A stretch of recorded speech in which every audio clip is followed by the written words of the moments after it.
Bonjour à tous, je suis enchantée de vous accueillir sur ce premier webinaire du groupe IGS Formation Continue sur la filière Relations Clients. Juste pour dire deux mots du groupe IGS Formation Continue, nous sommes aujourd'hui structurés en trois filières, RH, Management et Relations Clients. J'ai le plaisir aujourd'hui d'accueillir Philippe Moati pour lancer justement cette filière et au sein de laquelle on organise un certain nombre de parcours de formation qui s'adossent sur les certifications de l'école de commerce du groupe IGS, qui est l'école ICD, et puis sur une déclinaison de programmes certifiants sur les compétences clés des équipes de vente et des équipes commerciales. Alors, Philippe, je vais te laisser te présenter, peut-être dire deux mots de qui tu es. Très bien, maintenant. Oui, vas-y, je t'en prie. Bonjour à tous. Bon, ça va être très rapide. Donc, je suis économiste, professeur à l'Université de Paris. C'était l'Université Paris Diderot qui a fusionné avec Paris Descartes. Ça forme un ensemble qui s'appelle Université de Paris. Et je suis l'un des cofondateurs de l'Obsoco, l'Observatoire Société et Consommation. Et donc, je m'intéresse beaucoup à ce qui se passe dans le secteur du commerce, dans la consommation, plus généralement dans la société et dans l'économie. Voilà. Merci Philippe. Donc nous avons initié, dans le cadre du lancement de cette filière, nous avons initié un partenariat justement avec l'Obsoco pour son rôle d'observateur aguerri des mutations dans les modes de consommation depuis plusieurs années maintenant. Et de leur regard d'observateur nous permet, nous, d'enrichir aussi nos parcours et d'ajuster nos contenus aux besoins de compétences du marché du travail pour permettre l'insertion et le maintien dans l'emploi des collaborateurs que l'on forme, des actifs que l'on forme. Et donc, ce que je disais tout à l'heure, c'est ce premier webinaire initie un cycle que nous lançons aujourd'hui pour vous permettre régulièrement d'avoir une vision de la perspective. Alors, par les temps qui courent, la perspective, c'est pas du luxe. Pour voilà, donner une prise de hauteur de vue sur les tendances et que on puisse avoir cette observation et pouvoir prendre du recul par rapport au contexte dans lequel on se trouve. Quelques mots sur le fonctionnement de ce webinaire. Donc, vous avez la possibilité de poser des questions au fur et à mesure du webinaire que je relayerai auprès de Philippe en fonction des questions que nous allons aborder. Et ces questions, justement, on va les rebalayer rapidement. Voilà, l'idée, c'est vraiment de vous donner une idée des tendances qui émergent dans ce contexte de crise d'origine sanitaire. Philippe nous détaillera les tendances qui émergent véritablement de celles qui sont des tendances de fond qui se sont accélérées, d'autres qui s'infirment. Nous verrons quelles mutations ces tendances ont dans le comportement des consommateurs, que ce soit en B2C ou en B2B.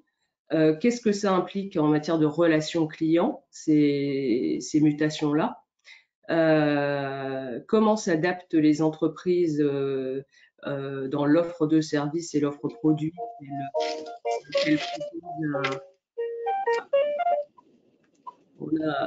Pardon. Ça arrive, ça faisait pas partie des aléas du direct. Les stratégies, je disais, de relations clients que mettent en place les entreprises pour s'adapter à ces mutations qu'elles observent et quelles compétences vont être désormais nécessaires pour répondre à cette exigence croissante des clients. Et je crois, Philippe, que le premier, justement, par rapport à ces tendances, c'est une des observations que l'on peut faire sur cette notion d'exigence croissante des clients, précisément. Ça va de soi.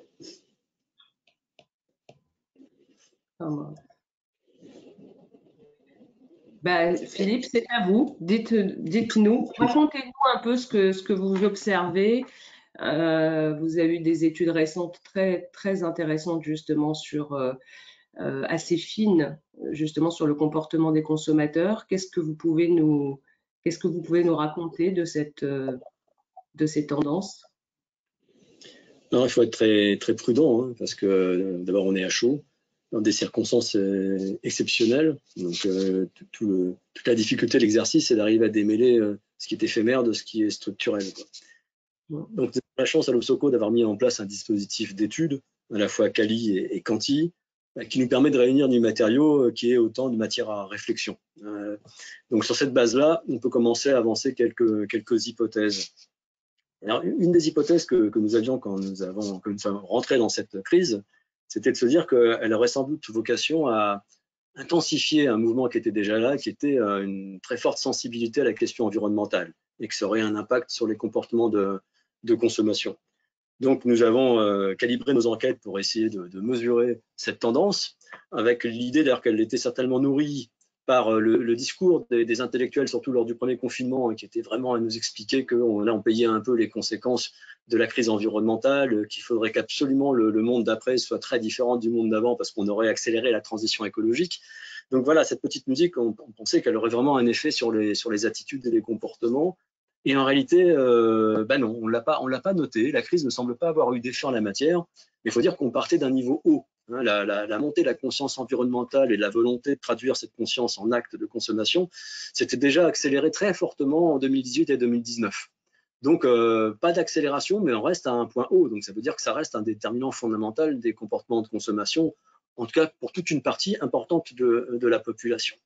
Ce qu'on a surtout observé, là aussi c'est quelque chose qui était déjà là, mais qui s'est pour le coup réellement intensifié, c'est une dynamique de recentrage, on pourrait même dire de repli sur soi, qui a notamment pour conséquence de renforcer la prise en compte par les consommateurs de l'impact économique, social et sociétal de leurs achats.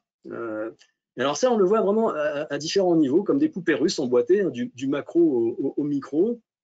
Donc en partant du macro, c'est le niveau national, cette dynamique de recentrage, c'est l'exacerbation de la condamnation de la mondialisation. D'ailleurs, le virus nous vient de l'étranger. Hein, donc la mondialisation est vraiment mise au banc des accusés et donc provoque en réaction une volonté de relocalisation, de réindustrialisation, voire même, on a vu ça dans nos enquêtes, un désir de nationalisation des secteurs qui paraissent stratégiques.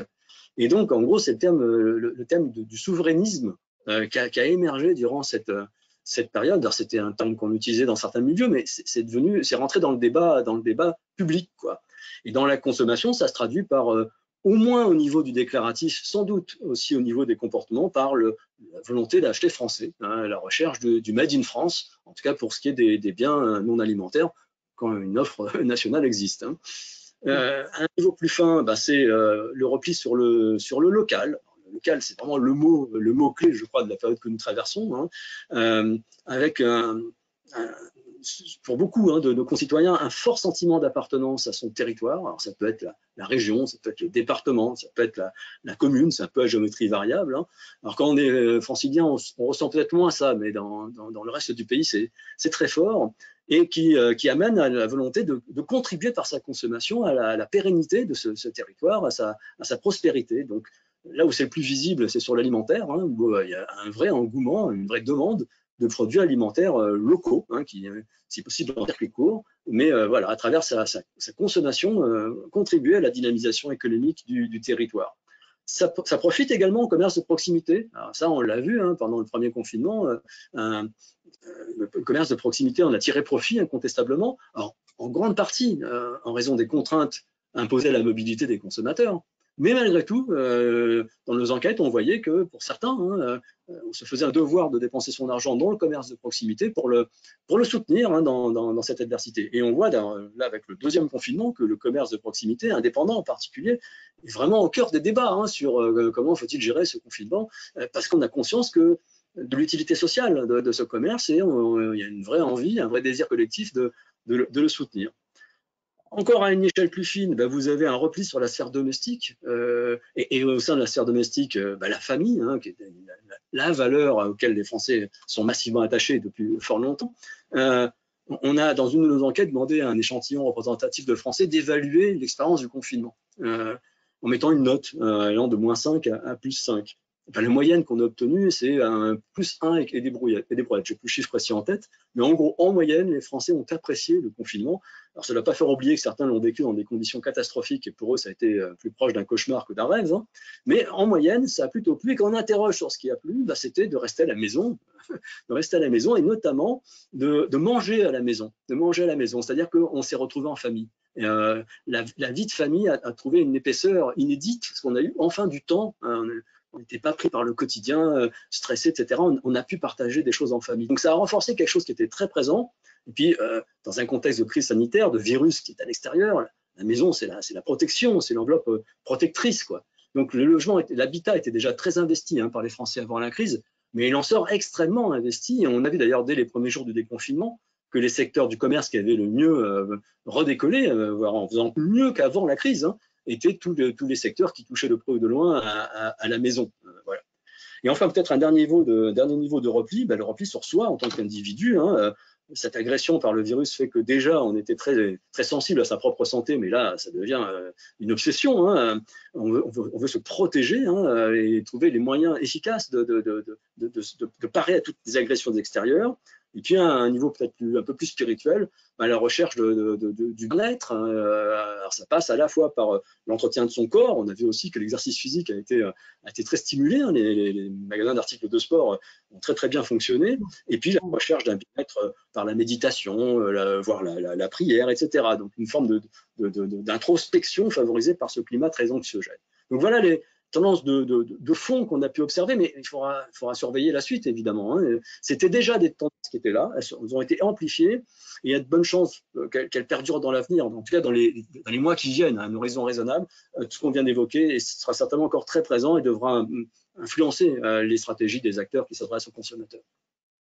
Oui, effectivement, ce que vous soulevez là, on a pu le voir se traduire dans des sujets tels que les masques, par exemple, sur la relocalisation de la fabrication des masques quand on s'est rendu compte qu'on était tributaire de l'externe, la volonté de se protéger et le fait de pouvoir justement s'isoler chez soi pour se protéger puisqu'on n'avait pas de masque pour sortir. Donc effectivement, il y a un certain nombre de signaux qui révèlent ces tendances que vous soulevez effectivement. Avec des effets négatifs, qu'il ne faut pas occulter. C'est que on a beaucoup parlé, je crois que le terme était très mal choisi, de distanciation sociale, mais de fait, effectivement, la crise sanitaire a accentué cette posture très, très, très française d'ailleurs, de défiance a priori à l'égard de l'autre.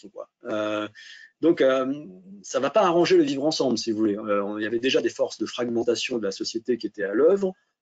Probablement que l'expérience que nous sommes en train de vivre est de nature à accentuer ça. Et puis, je l'ai dit, la mondialisation sur le banc des accusés, ça nous rappelle des précédents historiques. Il faut faire très attention quand on considère que finalement l'étranger, l'autre de manière générale, est à l'origine de nos problèmes.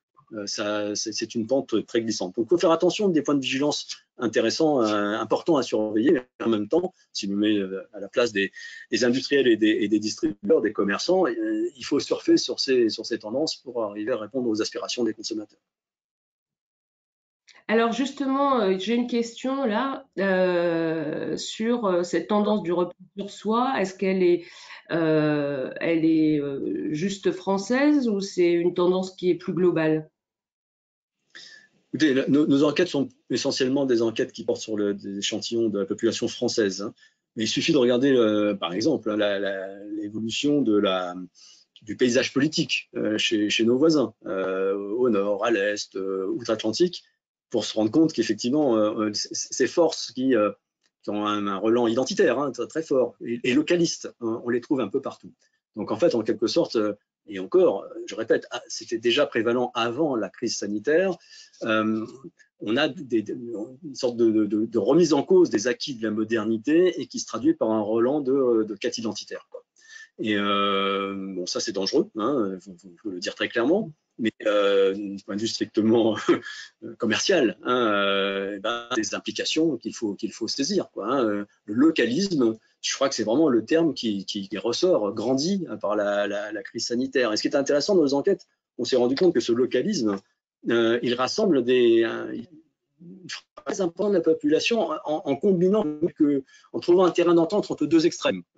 D'un côté, on a la fraction de la population sensible aux enjeux écologiques et qui voit centrale de l'économie et des modes de vie, de la consommation, une manière de réduire la consommation énergétique et de matières premières, du fonctionnement de l'économie. Donc, on tendrait vers une société sobre si on relocalisait toutes les activités.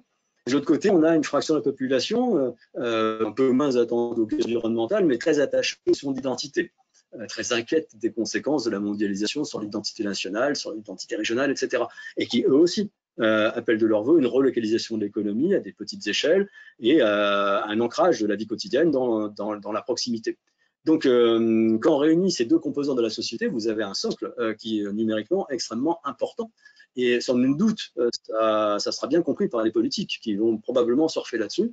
Et on a vu déjà que le monde de la consommation, je pense notamment aux distributeurs alimentaires, l'ont parfaitement saisi et valorisent le local dans leur offre et leur communication. En effet, oui, en effet. Et ça va probablement se traduire, on verra dans les prochaines échéances qui ont lieu dès l'année prochaine d'ailleurs, ces tendances-là.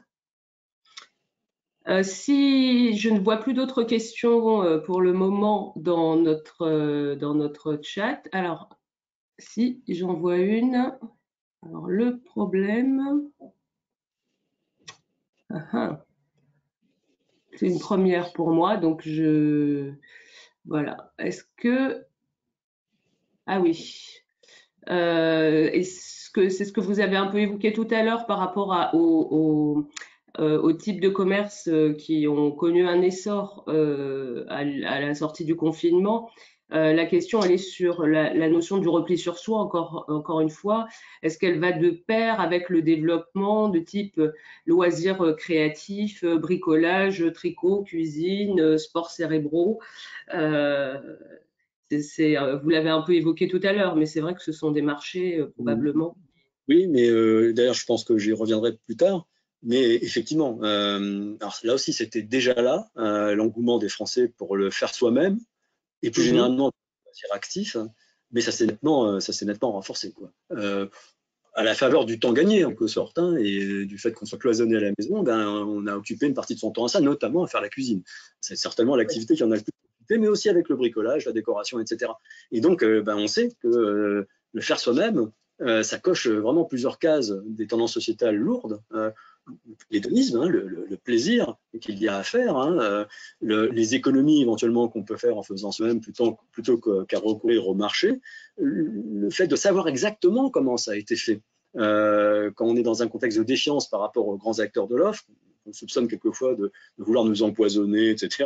Quand on fait soi-même, on sait exactement de quoi il retourne. Et puis, le désir de personnalisation, comme on veut un produit qui correspond exactement à notre besoin, et mon besoin n'est pas celui de mon voisin, quand on fait soi-même, si on sait faire, on obtient effectivement quelque chose qui correspond pile poil à ce qu'on veut. Donc là, on est également sur une tendance forte qui contribue au repli sur soi, mais qui aussi est un signal sur la relation client. Donc c'est pour ça que je me ressaisirai de cette question du faire soi-même un peu plus tard dans notre échange, quand on va s'interroger sur l'avenir de la relation client. Ok. Mais justement, on va peut-être aller plus fin dans le questionnement par rapport vraiment au niveau du comportement des consommateurs en tant que tels, hein, très concrètement au quotidien. Comment ces tendances-là se traduisent dans ce qu'ils vont acheter, dans le type de commerce dans lequel ils vont, et qu'est-ce qu'ils attendent aussi des enseignes dans lesquelles ils se rendent. Bon, alors, les comportements auxquels on a assisté durant cette crise sanitaire, et notamment pendant la période du confinement, il faut avoir conscience qu'ils sont complètement atypiques. Ce sont vraiment des comportements sous contrainte. Donc évidemment, quand ces contraintes seront levées, on peut imaginer que progressivement les choses vont se rapprocher de la normale. Donc la vraie difficulté pour les analystes et pour les acteurs, hein, c'est de savoir jusqu'où le balancier du retour à la normale va aller. Est-ce qu'on va s'arrêter en chemin ou est-ce qu'on va revenir à la position initiale? Qu'est-ce que de ces nouveaux comportements va rester? Qu'est-ce qui va partir? Parce que c'était strictement contingent à ce jeu de contraintes. C'est très difficile d'y répondre, hein, et je pense qu'une bonne manière d'opérer le tamisage, pour regarder que les pépites qui vont rester, c'est de regarder ce qui s'inscrit dans des tendances sociétales lourdes, comme on vient de le faire là sur le faire soi-même. Le faire soi-même, c'est clairement quelque chose qui a des racines sociétales profondes. Et donc, ce qui s'est révélé pour certains durant le confinement, il y a de fortes chances que ça reste. Je vais prendre un exemple. Eh bien, on a vu très clairement que dès les premiers temps du déconfinement, je ne parle pas de ce qui s'est passé pendant le confinement, le retour vers le commerce s'est fait essentiellement pour des achats de nécessité. Très peu en fait d'achats plaisir, c'est ce qu'on a vu dans nos enquêtes. L'essentiel de ce qui motivait les gens à retourner dans le commerce alors qu'on en avait moyennement envie, c'était qu'on avait des besoins objectifs. Alors, on peut se poser la question de savoir si ce n'est pas le signe ici du renforcement de la posture critique à l'égard de la consommation. Car le confinement, et plus généralement la crise sanitaire, ça a été un moment, d'abord où on a déconsommé, contraint et forcé, et puis globalement un moment de remise en question, quoi, un moment d'introspection. Et je pense qu'effectivement, pour certains, ça peut être l'occasion de se dire, c'est quoi la manière dont on vit habituellement? Est-ce que je ne me trompe pas de priorité? Et par exemple, je vois que je consomme beaucoup moins, est-ce que j'en suis pour autant plus malheureux? Par contre, je passe plus de temps en famille, je fais plus de trucs avec mes mains, etc. Ça, j'ai l'impression que ça me fait plus plaisir.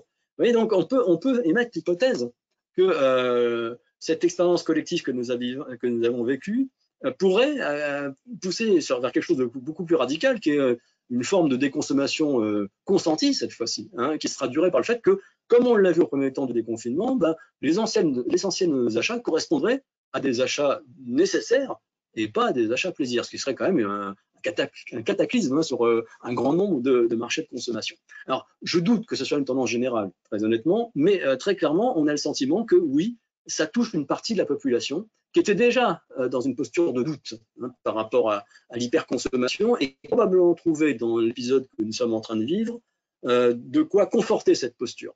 Et donc, on peut probablement évoquer l'idée que on va voir grossir le rang des consommateurs qui désirent s'engager résolument dans ce qu'on pourrait appeler une consommation raisonnée. Je ne vais pas parler de déconsommation, mais au minimum une consommation raisonnée qui évite un peu tous les travers, et notamment les gaspillages, liés au modèle d'hyperconsommation qui est encore aujourd'hui un modèle dominant. Alors ça, voilà, ça c'est le genre d'incertitude, hein, qu'on a à l'issue de la crise. Maintenant, on a quand même au moins 2 points de certitude que je voudrais partager avec vous. Le premier point, et il est banal, hein, s'ils sont si certains, c'est qu'ils sont visibles, extrêmement visibles. Le premier point, c'est l'intensification de la numérisation des modes de vie. À peine que je développe, est en train de lire, hein, une des facettes de cette numérisation. Hein. En temps normal, on aurait fait ça en face à face, hein, et chacun l'a vécu. Et donc, en particulier, on voit que ça a été un formidable vecteur d'accélération de la diffusion du e-commerce. C'est banal ce que je vous dis. Et notamment le e-commerce dans l'alimentaire. Rappelez-vous que c'était le parent pauvre du e-commerce, en particulier le e-commerce alimentaire livré à domicile. On avait de très bonnes raisons de penser que ça ne marcherait jamais. Et on se rend compte que oui, ça peut marcher, et que ça correspond à une demande. Ça, incontestablement, il y aura un retour de balancier, évidemment, hein, mais probablement qu'on ne reviendra pas à la position initiale. Il y a des gens qui ont découvert, notamment des seniors, les vertus du e-commerce et qui ne reviendront pas en arrière. Donc là, c'est un acquis. Il faudra faire avec un e-commerce qui va continuer d'accroître sa pénétration dans la population et sur les marchés de consommation, et tous les marchés de consommation. Autre aspect de la numérisation, passage, l'accélération de la numérisation des acteurs du commerce. Alors, les grands réseaux étaient déjà présents sur la table, bien évidemment. Certains, mieux que d'autres, ceux qui n'allaient pas bien, s'en sont mordus les doigts et ont dû improviser un peu à la dernière minute des systèmes de click and collect, etc., pour sauver les meubles. Mais disons, les grands réseaux avaient bien déjà compris la nécessité d'être omnicanal. La nouveauté qu'on voit surtout lors de ce deuxième confinement, c'est les petits commerces. Les petits commerces qui, ceux qui appartiennent à des secteurs dits non essentiels, n'ont que cette manière-là de pouvoir développer un minimum de courant d'affaires, quoi.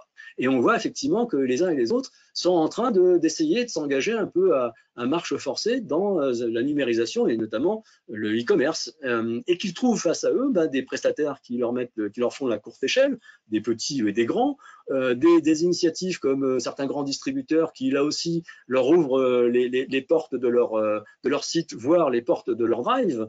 Les grands du e-commerce, d'Amazon à Rakuten, qui se proposent d'accueillir gratuitement au début des petits commerçants. Bref, on sent bien qu'on est en train de franchir une étape ici dans la numérisation du commerce. Et de manière intéressante, il faudra voir si ça va perdurer, hein, avec une alliance entre le petit et le grand. Et ça, c'est relativement inédit. Et dans tous les cas, il sortira de ça la généralisation et l'approfondissement de l'omnicanalité et de la fusion du physique et du virtuel. Il n'y a déjà pas beaucoup de doutes sur ce sujet, mais là, on va encore un peu plus loin. Et au final, ce à quoi on est en train d'assister, c'est une accélération de la plateformisation du commerce, qui, à mon avis, est un facteur très, très important de modification de la structure des filières qui mènent des biens et des services jusqu'aux consommateurs. On aura peut-être l'occasion d'y revenir. Donc ça, c'est le premier point de certitude, la numérisation, l'accélération de la numérisation. Le deuxième point de certitude, c'est les conséquences économiques de cette crise sanitaire. Elles sont déjà là. Et on n'a pas tout vu. On sait que la crise sanitaire va provoquer un choc pour une partie de nos concitoyens. Au début du mois de septembre, on a fait une enquête sur ce point. 35% des personnes interrogées nous disaient appartenir à un foyer qui avait subi une baisse de revenus, qui avait déjà subi une baisse de revenus. Et la proportion de personnes qui anticipent une dégradation de leur situation financière dans les 12 prochains mois dépasse encore ce seuil. Donc en gros, on sait, et c'est facile à comprendre, hein, qu'il y aura des conséquences économiques pour une partie importante des consommateurs. Et quand on regarde d'ailleurs le profil des gens les plus touchés, c'est plutôt en bas de l'échelle sociale. Donc évidemment, perdre 5 ou 10% ou 20% de son revenu quand on a un revenu élevé, c'est jamais très agréable, mais on peut l'avaler. Quand on perd 5, 10, 20% de son revenu quand on est en bas de l'échelle avec un petit revenu, ça fait très mal. D'autant que chacun sait que le poids des dépenses contraintes, celles qu'on ne peut pas négocier, hein, le loyer, l'électricité, etc., ben, il est croissant en pourcentage. Il est croissant à mesure qu'on descend dans l'échelle sociale. Donc ça veut dire que pour un foyer modeste, perdre 10% de son revenu, ça nous amène très rapidement à l'os des dépenses contraintes, c'est-à-dire qu'on a consommé une grande partie du revenu arbitrable, ce qu'on peut dépenser librement dans le commerce. Donc le choc, il est violent. On a beaucoup parlé de ces nouveaux pauvres, hein, un chiffre qui circule, 1 million de nouveaux pauvres, mais sans aller jusqu'à la pauvreté, on va avoir une paupérisation de la consommation, c'est-à-dire un durcissement de la contrainte budgétaire pour une proportion non négligeable des consommateurs. Et ça va avoir un effet sur la répartition de la dépense des ménages entre circuits de distribution. On voit bien, depuis le déconfinement, le succès que rencontrent les enseignes discount et notamment les déstockeurs qui enregistrent une croissance à 2 chiffres, qui étaient déjà là avant, mais qui voient dans la crise sanitaire un facteur d'accélération de leur croissance. Et puis, outre l'arbitrage entre circuits, on voit bien que c'est en train de relancer, notamment dans la grande distribution, la guerre des prix. On en était sorti, notamment à la faveur de la loi alimentation, et là, de nouveau, on est en zone de déflation dans la grande distribution, qui a bien compris qu'il fallait venir un peu au secours du pouvoir d'achat d'une partie des consommateurs en voie de paupérisation. Donc on a ça d'un côté, et le paradoxe, c'est que de l'autre côté, eh bien, on a des ménages qui, ayant été forcés de déconsommer, comme je l'évoquais tout à l'heure, et n'ayant pas subi de baisse de revenus ou modeste, ben, voient leur épargne gonfler. Des chiffres qui circulent entre 80 et 100 milliards d'épargne supplémentaires. Sauf que quand on regarde comment se répartit cette épargne, eh bien, on se rend compte qu'elle est plutôt située en haut de l'échelle sociale cette fois-ci. Donc, très clairement, quand on regarde l'image dans sa globalité, eh bien, on assiste à un approfondissement des inégalités et un facteur d'approfondissement de la dualisation des marchés, entre d'un côté des marchés qui vont subir et nourrir des solutions pour les ménages qui subissent un durcissement de la contrainte budgétaire, pour des vrais problèmes de pouvoir d'achat, et de l'autre côté, on aura des ménages à épargner, au contraire, qui seront sortis de la crise financière avec une situation financière qui se sera améliorée. Et donc, très simplement, on parlait souvent d'une consommation en sablier, ben, effectivement, les 2 sphères du sablier risquent de gonfler encore avec 2 mondes dans la consommation qui vont s'ignorer, ce qui va poser des problèmes de ciblage et de segmentation pour les acteurs de l'offre industrielle comme distributeurs. Donc voilà, les 2 points de certitude, vous voyez, c'est assez banal ce que je vous dis, hein. Pour tout le reste, il faudra quand même être extrêmement prudent pour tout ce qui relève en fait des idéaux, hein, des consommateurs, de ce vers quoi ils veulent aller. Là-dessus, on manque encore un peu de recul. Il faudra suivre avec beaucoup d'attention et faire des jolies enquêtes pour voir comment les choses évoluent à mesure que la situation sanitaire s'améliorera. D'accord. Et comment est-ce que on peut déjà envisager ou faire des hypothèses sur les secteurs qui seront les plus impactés par cette dualisation des consommateurs? Est-ce que oui, il y a des secteurs qui vont en bénéficier entre guillemets, qui pourront voilà se voir leur croissance se développer et d'autres au contraire dégringoler? J'ai le sentiment que c'est moins en termes de secteur qu'il faut raisonner qu'en termes de positionnement stratégique. Dans tous les secteurs, je pense qu'il y aura des gagnants et des perdants et que ça va inviter les acteurs du commerce à réfléchir à leur positionnement de manière un peu plus fine que ce qu'ils ont fait jusqu'à maintenant. Et ça rejoint d'ailleurs une tendance forte sur laquelle j'avais envie de revenir un peu plus tard, qui est la démassification des marchés. Aujourd'hui, c'est l'heure des choix. C'est-à-dire que si vous essayez de capter tous les types de clientèle, alors qu'ils sont devenus de plus en plus hétérogènes avec la même offre, vous faites de l'eau tiède, quoi. Donc je pense que les gagnants seront ceux qui auront su prendre des partis pris forts et décider de servir en priorité tel ou tel segment de la population. Alors là, une dichotomie très simple hein, entre ceux qui s'en sortent bien et ceux qui vont avoir du mal. En réalité, la segmentation opérée est beaucoup plus subtile que ça. Mais malgré tout, quand on veut capter la préférence des consommateurs, des vraies difficultés de pouvoir d'achat, vous avez une manière de vous adresser aux consommateurs, vous avez une stratégie tarifaire, vous avez une offre promotionnelle qui doit parler à cette clientèle-là, mais qui, en sens inverse, peut avoir un effet peut-être repoussoir pour une partie de la clientèle qui ne se reconnaît pas là-dedans et qui recherche autre chose, surtout qu'il faut le financer. Cet effort sur les prix, ça se finance et ça peut se financer pour un distributeur par une dégradation de la qualité du service. Voilà, sans compter que on le voit de manière ténue dans nos enquêtes, mais certains professionnels le savent, que ça peut être difficile dans un même espace commercial de faire cohabiter des segments de la population que tout sépare par ailleurs, quoi. Je parlais de la crise du vivre ensemble tout à l'heure. Ça peut s'incarner dans le commerce avec une difficulté à réunir des gens très différents par leurs conditions sociales, par leur système de valeurs, dans un même espace commercial, sachant que par ailleurs, on trouve aujourd'hui des enseignes ou des espaces commerciaux qui ont fait des choix en termes de ciblage et qui permettent à chacun d'aller là où il se sent à l'aise, quoi. Donc je pense que ce qui est en train de se passer est une invitation à prendre au sérieux quelque chose qui était déjà là, hein. La nécessité face à une société qui se fragmente, qui se complexifie dans sa stratification sociale, la nécessité d'aborder des segmentations et des partis pris qui soient plus francs. Oui, et c'est quelque chose qui se traduit également en B2B, parce que effectivement, on voit nous aussi sur le marché des entreprises, celles qui souffrent durement de la crise, de cette crise sanitaire qui se traduit en crise économique, avec des ressources moindres à consacrer à de l'investissement. Et d'autres pour lesquels c'est l'occasion finalement de réinvestir.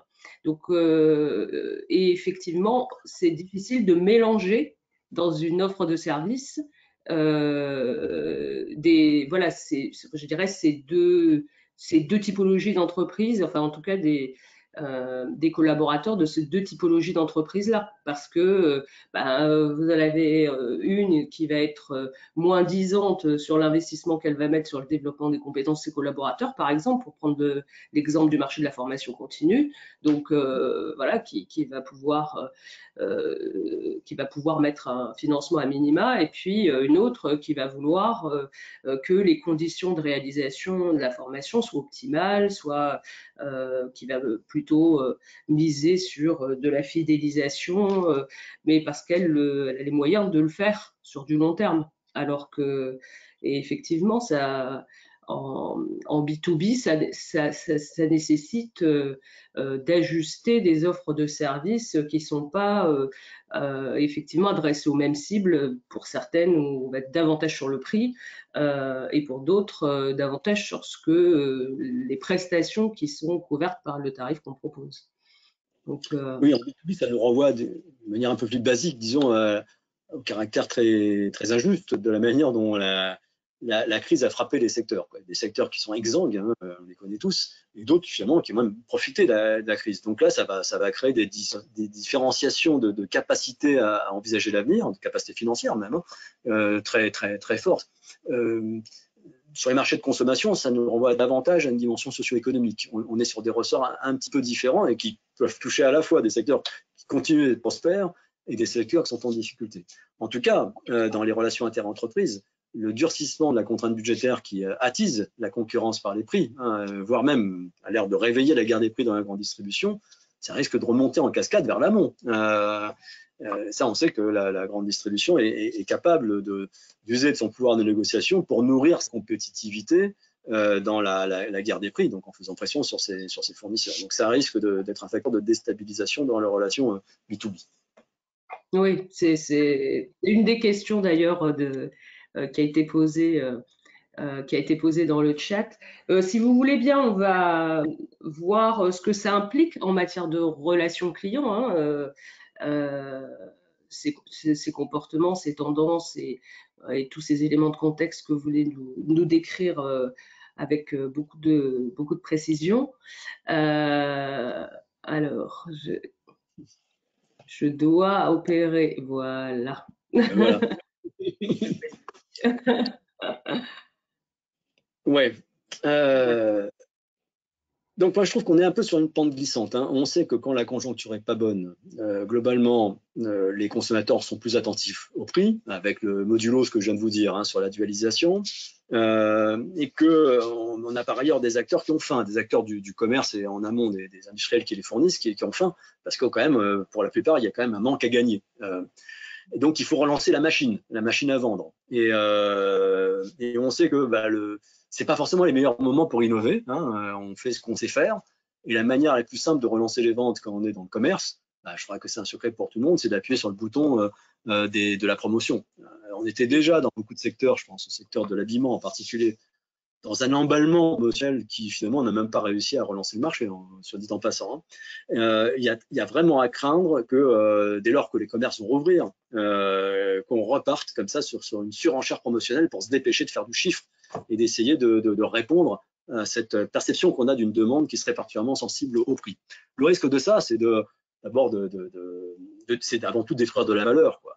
C'est destructeur de valeur et ça nous détourne d'une réflexion en profondeur sur comment on doit faire évoluer la relation client et plus généralement comment on doit faire évoluer le business model de l'entreprise, quoi. Et je pense que, en tout cas c'est fondateur de la création d'Obsoco, hein, que nous sommes en train de vivre un moment charnière, quoi, qu'on assiste au passage d'un modèle de consommation à un autre, que le modèle de consommation de masse qui nous vient des 30 Glorieuses, qui est encore aujourd'hui largement dominant, révèle des fissures chaque jour plus importantes, quoi. On pourrait multiplier les exemples et on voit bien que tout ce qui incarne le cœur de ce système aujourd'hui est en crise, hein, que ce soit l'hypermarché, le centre commercial, le secteur de l'habillement avec la fast fashion, tout ça atteint les limites évidentes et invite à réviser réviser les business models qui sont derrière. J'ajoute que par ailleurs, et ça me paraît être essentiel, que on sait que ce modèle de consommation n'est pas compatible avec les enjeux environnementaux et que d'une manière ou d'une autre, d'une manière volontaire ou forcée par les circonstances, nous aurons à inventer un modèle de consommation plus sobre. C'est une nécessité absolue. Donc vraiment, l'époque est à ça.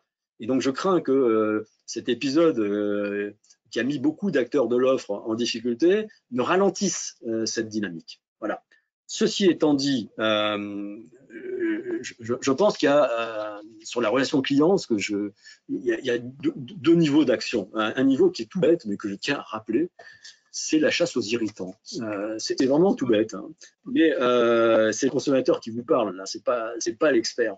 J'ai fait récemment des expériences qui m'ont vraiment intéressé, parce que c'est avec des enseignes pour lesquelles nous travaillons. Et je sais qu'au sommet ces états majors, là, on a des réflexions très fondées sur aller vers des modèles serviciels, on met le client au cœur, c'est plus que orienté client, c'est customer centric, etc. Enfin, il y a tout le discours qui va avec, une parfaite compréhension en apparence des enjeux et la nécessité d'aller vers ces nouveaux modèles que je vais aborder tout à l'heure. Et très bien, très bien. Sauf que, et là, je répète, c'est le client qui parle, quand on vit une expérience concrète d'un achat un peu compliqué, et ben, il y a un dysfonctionnement à différents niveaux du parcours client. Mais des dysfonctionnements qui gâchent tout. Je ne vais pas rentrer dans les détails, puis c'est pas le lieu ici. Mais tout ça pour vous dire que on peut tirer des plans sur la comète, avoir un projet stratégique à 5 ans hyper ambitieux et parfaitement dans le mille, si vous voulez. Mais si dans l'expérience vécue par le client, dans son parcours d'achat, eh bien, il y a des choses qui ne marchent pas, eh bien, ça sert strictement à rien. Donc, il faut mieux faire du commerce à l'ancienne, j'ai envie de dire, mais en étant nickel sur tous les détails qu'on va infliger au client au cours de son parcours, que tout soit nickel, plutôt que de vouloir faire des trucs très ambitieux et ne pas tenir la promesse. Vous savez, les spécialistes du marketing le savent très bien, la satisfaction du client, elle dépend fondamentalement de la disconfirmation positive. Je traduis ce que c'est que la disconfirmation positive. La disconfirmation, c'est l'écart entre ce que vous attendiez et ce que vous avez eu. Vous voyez? Donc, une disconfirmation positive, c'est d'avoir un résultat supérieur à ce que vous attendiez. D'ailleurs, on peut avoir une disconfirmation positive avec un niveau très bas de prestation. Mais j'attendais vraiment pas grand-chose et j'ai eu un peu plus. Et ben, ça suffit pour me rendre satisfait de la transaction. Donc, je pense que c'est vraiment ça. Quand on parle de relation client, maintenant, je vais tirer les plans sur la comète dans quelques minutes. Je vais être beaucoup plus ambitieux. Mais je crois qu'il faut vraiment rappeler qu'avant tout, c'est ça qui compte et qui va marquer le client et lui donner envie de recommencer avec vous ou non. Et ça tient à plein de choses. Et ça tient beaucoup au personnel, bien entendu. Mais ce que j'ai vécu personnellement et sur plusieurs enseignes, c'est pas le personnel qui était en cause, il faisait ce qu'il pouvait, le personnel. C'était les process. C'était les process qui n'étaient pas bien huilés, notamment au niveau de l'informatique, la chaîne d'information qui circulait pas bien. Et voilà, et ça crée une relation qui se révèle déceptive. Voilà. Donc, une fois qu'on a dit ça, mais j'insiste sur l'importance de ce que je viens de dire, c'est banal pour les professionnels, mais je pense qu'il doit y avoir l'obsession de faire en sorte que tout se passe bien. Je crois que c'est l'un des secrets d'Amazon, dont on parle beaucoup en ce moment pour le critiquer, mais malgré tout, ça se passe toujours, généralement très très bien chez Amazon, et quand ça se passe pas bien, ils trouvent la manière de faire en sorte que ça se passe mieux, quoi. Voilà.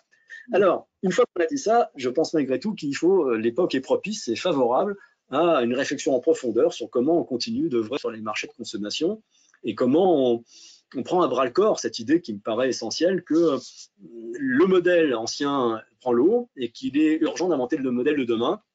Et ceux qui sauront le faire plus vite que les autres marqueront des points. Et que ceux qui ne parviendront pas à opérer cette mutation, peut-être comme les grands magasins des années 50 ou avant les petits commerçants avant l'arrivée du bon marché ne survivront pas à la mutation qui est en cours. Alors, qu'est-ce que ça m'amène à dire? Je pense que, quoi qu'on en dise, les marchés de consommation ne sont pas encore réellement orientés clients. Je crois qu'il n'y aura pas un grand acteur dans l'industrie, dans le commerce, qui ne va pas vous dire qu'il est orienté client. Je pense que pour la plupart d'entre eux, on est encore dans le champ de la rhétorique et qu'on n'est pas réellement entré dans l'orientation client. On est encore en train de pousser des produits. Voilà. On les pousse mieux, on les pousse de manière fine, subtile, mais on est encore en train de pousser des produits. On n'est pas encore dans l'orientation client. Alors, si vraiment on veut progresser dans cette orientation client, et je pense que c'est le sens de l'histoire, et d'ailleurs là, si on compare le B2B et le B2C, on se rend compte que dans le B2B, la révolution est largement faite. On va essayer de comprendre pourquoi ça a été relativement facile, en tout cas bien avancé dans l'un et très en retard dans l'autre. Il y a des raisons objectives. À mon avis, ils sont en train de sauter. Les verrous sont en train de sauter. Mais pour vous dire que c'est une tendance générale du capitalisme, je pense que les contraintes qui étaient liées à l'industrialisation ont fait que tout s'est polarisé sur le côté de l'offre et sur la manière de produire efficacement. Si on était capable de produire pour moins cher, on augmentait naturellement les débouchés. Donc j'ai envie de dire, depuis le début du XXe siècle, tout a été pensé par rapport à ça, par rapport à la production, donc par rapport aux produits. Je pense qu'on est en train de changer de paradigme radicalement, qu'on est en train de revenir aux fondamentaux. Une économie n'a pas vocation à fabriquer des produits, c'est pas ça le problème. D'abord, une fois qu'on les a produits, il faut les vendre. Donc maintenant, il faut s'intéresser aux clients, si vous voulez. On arrive à produire efficacement, mais il faut vendre. Donc le projecteur, il est plutôt du côté de la commercialisation que de la production. Et ça nous rappelle une vérité fondamentale, d'un point de vue plus macroéconomique, c'est que la richesse, c'est pas une accumulation de produits. La richesse, c'est de produire des choses utiles. Voilà, la vraie richesse, c'est de produire des choses utiles qui agrémentent la vie des gens, qui les aident à résoudre des problèmes, etc. Donc, en gros, il va falloir penser ça. Être vraiment dans une orientation client, c'est comprendre qu'on est là pour produire des effets utiles pour les clients. Voilà. Alors, je déroule un peu le propos. Qu'est-ce que ça veut dire? Cette notion d'effet utile, point de départ. Ouais, cette notion d'effet utile, elle est très intéressante parce qu'effectivement, ça permet véritablement de comprendre quelle est la différence entre pousser un produit et s'assurer que l'on va produire, enfin que ça va produire les effets utiles pour le consommateur et le pourquoi il va l'acheter. Et c'est valable en B2B et en B2C d'ailleurs. Hein. Bien sûr, bien sûr. C'est le point de départ. Donc vraiment, si vous mettez le consommateur comme point de départ, d'abord, il faut vous donner les moyens, et c'est ça une grande différence entre le B2C et le B2B, de le connaître. Voilà. Pourquoi c'est une grande différence? Parce que dans le B2B, en général, les clients, ça se compte avec les doigts d'une main, de deux mains éventuellement, enfin ça se compte en unités, en dizaines, au mieux en centaines pour les grandes entreprises. Les consommateurs, sauf si on a un tout petit commerçant de quartier, ça peut se compter en centaines de milliers, voire en millions. Donc, arriver à connaître chaque client individuellement, c'est beaucoup plus compliqué que en B2B. Et pourtant, j'ai parlé à plusieurs reprises de démassification.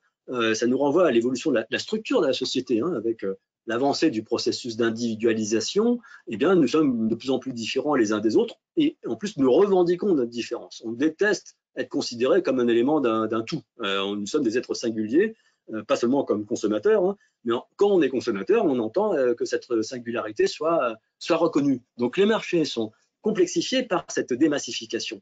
Donc il faut se donner les moyens de la saisir, de la comprendre et de repérer dans cette hétérogénéité des clients les segments de clientèle auxquels on veut s'adresser, quoi. Donc là, c'est très exigeant. Je sais qu'on va devoir terminer sur les compétences à réunir, mais déjà, j'allume une mèche. Une compétence majeure, ça sera d'arriver à comprendre cette hétérogénéité et repérer des attentes qui regroupent un minimum de clientèle qui fournira le segment qu'on va se donner comme objet d'un ciblage, quoi. Voilà. Et on est dedans. Si vous regardez bien l'évolution du paysage commercial, on a vu émerger déjà depuis plusieurs années, hein, ce que Jean-Charles Nouri appelait un commerce de précision. Donc, libre marché qui essaie de draguer tout le monde, si je décline aujourd'hui, c'est en grande partie parce que face à lui, il y a profusion de concepts commerciaux et d'enseignes qui ne cherchent pas à plaire à tout le monde, qui se donnent une cible de clientèle, une catégorie d'attente et qui forgent un concept, une offre globale qui essaye de répondre avec pertinence et précision à cette attente spécifique. Donc, ça nous donne un paysage commercial qui se fragmente. Du côté de l'offre des produits, c'est pareil. Quand même, ce qui a été marquant au cours des 10 dernières années, c'est l'émergence des petites marques. Des petites marques qui, non seulement en général, sont très spécialisées sur une catégorie de produits. Pensez à Michel Augustin ou au slip français, hein, pour reprendre les plus célèbres, une catégorie de produits, mais un ton aussi qui fait qu'on ne s'adresse pas à tout le monde en réalité. On s'adresse à une clientèle très particulière. J'ai envie de dire une clientèle hipster, hein, parce que c'est très numérique tout ça. Hein. On stackine, hein, on est sur un ton de la connivence, hein, on est entre potes en quelque sorte, vous voyez. Mais ça, c'est un facteur de différenciation extrême. Et des petites marques, on peut en trouver avec des positionnements très différents. Donc, vous voyez, on voit bien que les marchés de consommation se fragmentent avec cette démassification, que ce soit dans l'offre produit ou service, ou que ce soit au niveau du commerce. Donc ça, c'est un premier point. Répondre à cette hétérogénéité, répondre à cette démassification. Et puis, si je vais encore plus loin, eh ben, je prends conscience de ce qu'on disait à l'instant. C'est-à-dire que, finalement, les clients, quand ils achètent un produit, c'est pas le produit en tant que tel qui les intéresse. On achète toujours un produit ou un service parce qu'on attend ce qu'on pourra tirer comme effets utiles de la consommation de ce produit ou de ce service. Donc, en amont de n'importe quel achat, il y a toujours la recherche de certains effets utiles, certaines conséquences pour moi. Et en général, ces effets utiles, d'ailleurs, je les considère comme étant utiles parce qu'ils concourent à résoudre un problème. Voilà.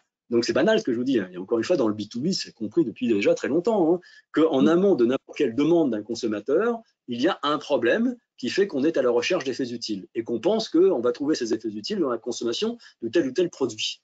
Ce qui veut dire qu'il y a quand même une différence de perspective majeure entre le vendeur et le client. Le vendeur, lui, il est obsédé par la vente, la transaction, le moment où il a filé le produit, il a récupéré le pognon, Alors que pour le consommateur, ce qui compte, c'est pas ce moment-là. Là, c'est un moment dans un processus. Ce qui est important pour le consommateur, c'est la consommation. C'est ce qui va se faire après l'achat, lorsqu'il va rentrer en interaction avec ce qu'il a acheté pour en tirer les effets utiles qu'il recherchait. Voilà. Et là, il y a quand même une vraie différence de perspective. Du coup, quand on parle d'expérience client, très souvent, quand on est un vendeur, on pense à ce moment de l'achat. Comment on fait en fait pour bien huiler le parcours du client pendant cet acte d'achat? Comment on va enchanter tout ça? Comment on va le combler? Comment on va le stimuler? Soyons plus clairs. Comment on va l'inciter à acheter et à acheter le plus possible pour faire la vente? Or, en réalité, j'ai envie de dire, même si on est vraiment dans le customer centrique, hein, si on est vraiment soucieux du bien-être du consommateur, il ne faut pas aller trop loin dans l'optimisation de l'expérience d'achat. Parce que quand on va trop loin dans l'optimisation de l'expérience d'achat, on peut amener, quand je mets optimisation, je mets des guillemets, hein, du point de vue du vendeur, on peut amener le client à acheter des produits dont il n'a pas besoin. On peut le pousser à la surconsommation. Et ça ne me paraît pas une bonne chose. Simplement, il est enivré par ce qui se passe dans le magasin. Il se met à acheter tout et n'importe quoi à n'importe quel prix. Ça, je peux comprendre que ça fasse le bonheur du vendeur, mais ça ne fait pas forcément le bonheur du consommateur et le bonheur de la planète. Donc, si on est vraiment soucieux du client, eh bien, l'attention qu'on porte à la relation qu'on a avec lui ne doit pas se concentrer uniquement sur le moment de la transaction. Ça doit s'étendre, et notamment au moment de la consommation. Donc, j'insisterai lourdement sur cette différenciation qu'il faut faire entre l'expérience d'achat, et effectivement, les grands acteurs du commerce, aux irritants près dont je parlais tout à l'heure, ont compris sur quel levier il fallait jouer pour essayer de l'améliorer et de pousser les ventes. Il faut passer de l'expérience d'achat à l'expérience de consommation. Et donc, être vraiment dans l'idée qu'on doit rentrer en relation service avec le client pour lui délivrer les effets utiles qu'il recherche et pour l'aider à atteindre les solutions aux problèmes qu'il se pose. C'est un changement total, le paradigme. Je ne suis pas là pour pousser les produits, je suis là pour apporter des effets utiles et aider à résoudre des problèmes. Et donc, pour le dire autrement, avec des mots plus philosophiques, quand on est à pousser des produits, on est sur le paradigme de l'avoir, achète, accumule, accumule, et on voit que ça nous met dans le mur sur un plan environnemental, sans pour autant rendre les gens plus heureux, parce qu'ils ont déjà beaucoup. Hein. Donc, il faut passer de l'avoir à l'être, aider les gens à résoudre des problèmes, à se transformer par la consommation, à bénéficier des effets utiles qu'ils recherchent. Et l'être nous renvoie au care, en fait. Hein. Je dois me soucier de prendre soin du consommateur et l'aider à être ce qu'il a envie d'être, en fait, ou ce qu'il a envie de devenir. Changement total de paradigme, et qui impose donc de passer d'un mode transactionnel, je fais la vente, à une relation de service où j'accompagne le client dans l'obtention des effets utiles et dans l'obtention des solutions. Et ça implique de mettre en œuvre un modèle économique de nature servicielle dans l'entreprise, et ça change tout, notamment dans la relation client. Ça invite à prendre conscience là aussi d'une réalité banale, hein, mais qu'on perd de vue trop souvent. C'est que la valeur n'est pas dans le produit. La valeur n'est pas dans le produit ne fait que contenir un potentiel de valeur. La valeur, elle est coproduite entre le potentiel contenu dans le produit et ce qu'en fait le consommateur.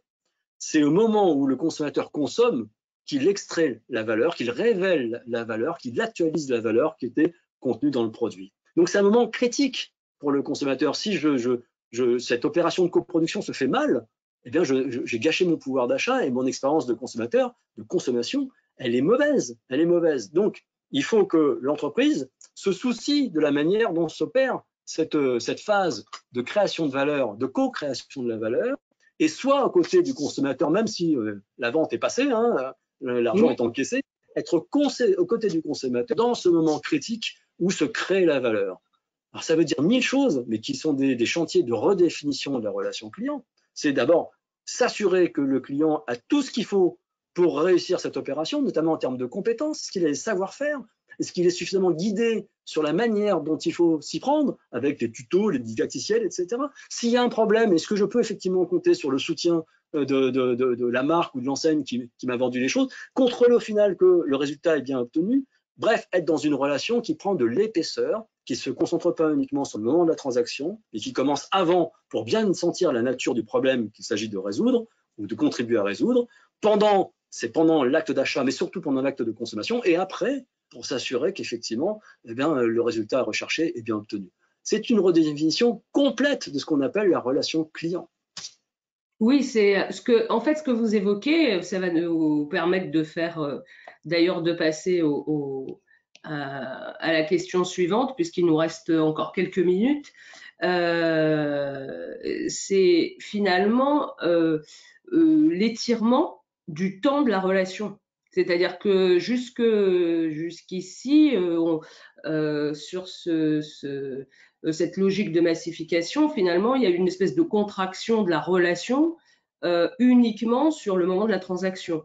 Aujourd'hui, on observe finalement un temps d'étirement qui est déjà connaître son client en amont, donc qui va vraisemblablement aller développer des capacités d'écoute et d'analyse auprès d'équipes de vente, hein, qu'elles soient là B2B ou en B2C.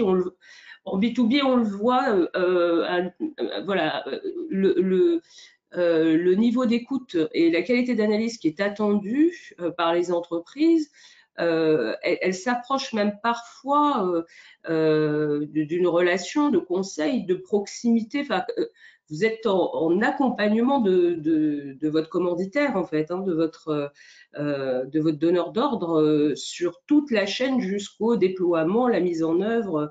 Et là, en fait, on observe ce transfert finalement aussi dans la relation B2C.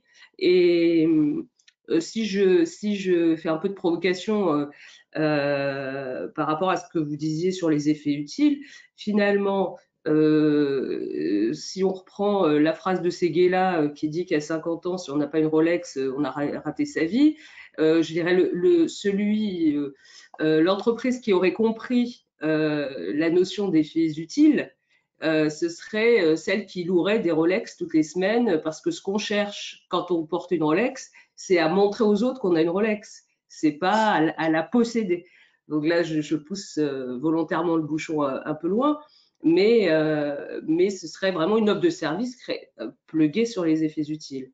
Donc, et vous voyez d'autres compétences justement que les équipes de vente doivent développer aujourd'hui pour pouvoir répondre à toutes ces nouvelles exigences en fait et ces nouvelles demandes d'être entendu dans son besoin le plus individuel finalement. Voire le révéler, ce besoin, parce qu'il n'est pas toujours exprimé très clairement. Non, vous avez parfaitement résumé la chose. Je pense que pour gagner beaucoup de temps, il suffit d'aller voir ce qui se passe dans le B2B. Je pense, voilà, c'est ça. Il faut faire la même chose. Donc, je ne sais pas si on parle encore de vendeur dans le B2B, mais c'est un conseiller, c'est quelqu'un qui est en relation permanente avec les clients et qui essaye en amont de comprendre, qui discute, qui dans l'interaction formalise le besoin, accompagne dans la résolution du problème, s'assure que tout va bien, prend des nouvelles régulièrement. Vous voyez, cette relation qu'a le commercial avec les grands comptes hein, dans le B2B, c'est exactement ça qu'il faut viser. Sauf qu'évidemment, c'est très coûteux. Et c'est là qu'on comprend pourquoi le B2C a pris du retard par rapport au B2B. C'est-à-dire que amortir une relation aussi épaisse quand on fait des millions d'euros de chiffre d'affaires avec un client, il n'y a aucun problème. Mettre en place le même type de relation lorsqu'on va faire quelques dizaines ou quelques centaines d'euros de chiffre d'affaires avec un client, c'est tout simplement pas possible. Donc c'est là qu'on va retrouver la numérisation en fait. Bien sûr, hein, il y aura toujours de l'humain, mais un humain, un peu comme dans la banque, hein, un moment critique de la relation où vraiment l'humain est nécessaire. Mais ce qui va permettre de déployer cette relation de service à grande échelle sur les marchés B2C, c'est précisément l'apport qu'on va pouvoir faire des technologies numériques qui permettront, c'est un mauvais mot hein, que je vais utiliser, en plus ça paraît même contradictoire, d'industrialiser la relation de service, d'industrialiser, de l'automatiser, faire en sorte que une fois qu'on a consenti au coût fixe pour mettre en place ces dispositifs, le coût marginal d'utilisation est quasiment nul.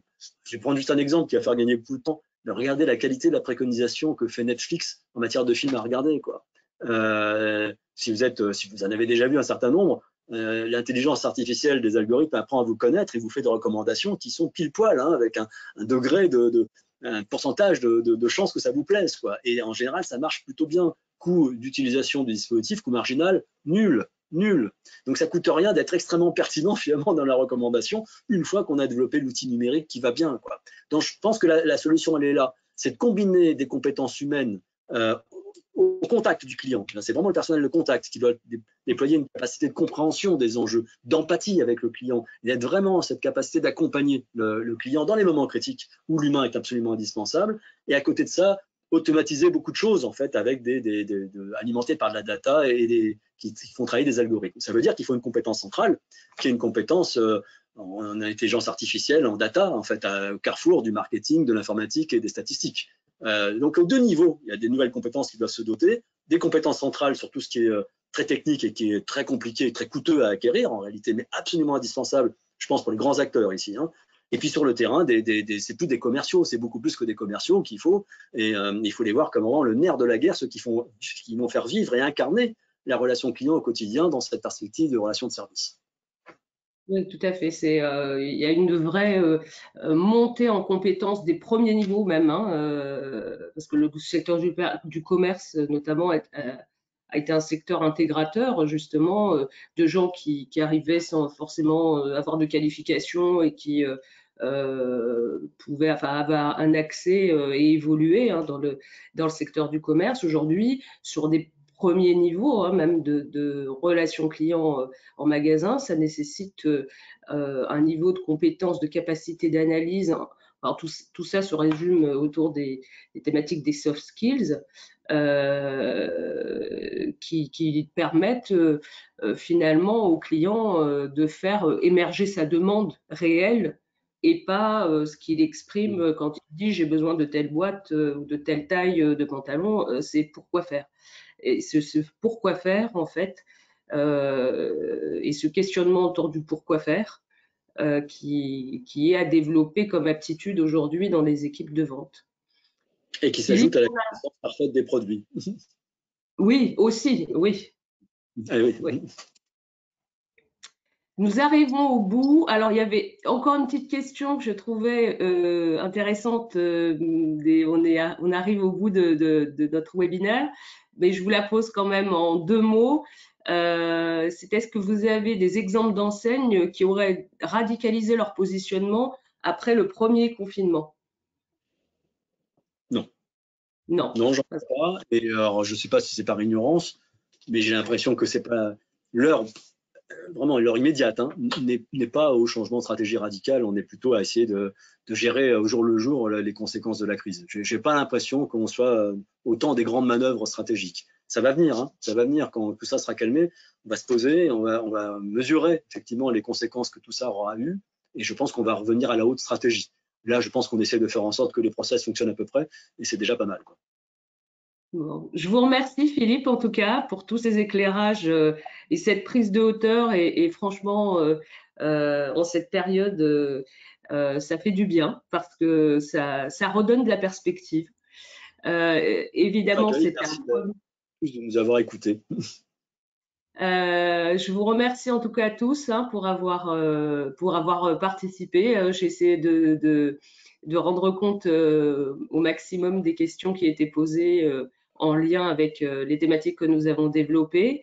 Et puis, je vous donne rendez-vous au prochain webinaire sur la relation client avec l'IGS Formation Continue et sans doute avec l'Obsoco très, très prochainement. Je vous remercie tous et je vous souhaite une excellente après-midi. Au revoir. Au revoir.